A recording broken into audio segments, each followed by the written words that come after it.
I watched my favorite goldfish jump out of its tank. I tried to scream for help, but no sound would come out. I desperately flicked a little water out to try and save it, but it wasn't enough. I couldn't control my body, and in my panic I knocked the entire tank over, leaving a chaotic mess on the floor. Dad finally heard my low guttural cries, but when he saw the mess he immediately started blaming me. Misunderstood, I tried to explain, batting frantically at my word cards, but he was too busy cleaning up. Just stop! I don't want to hear it, all right? I have cerebral palsy. I can't move my limbs normally. I can't speak.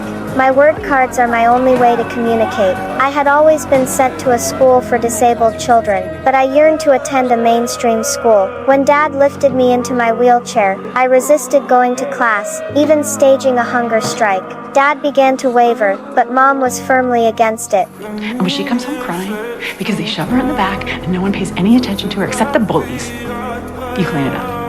The final decision rested with Dad. I looked at him with pleading eyes full of longing. He finally signed the application form.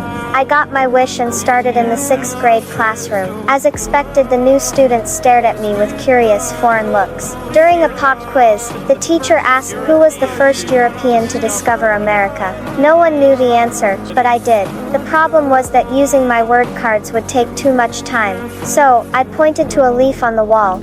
Leif Erikson. The students argued that I hadn't given the answer. The teacher asking where he was from. This time I used spelling to prove my knowledge.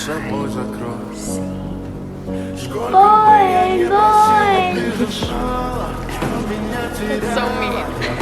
Even though I was right, the teacher felt I disrupted the class rhythm. To test my intelligence, the evaluator held up cards and asked me to identify the one that was different. I knew they were different in many ways, but I didn't know what correct answer she wanted. I picked out the non-edible balloons, yet I failed the test. I used all my strength to try and express my rage, but my anger was silent and went completely unnoticed. Fortunately, Dad didn't give up. He found a special education researcher who helped me complete a fair evaluation.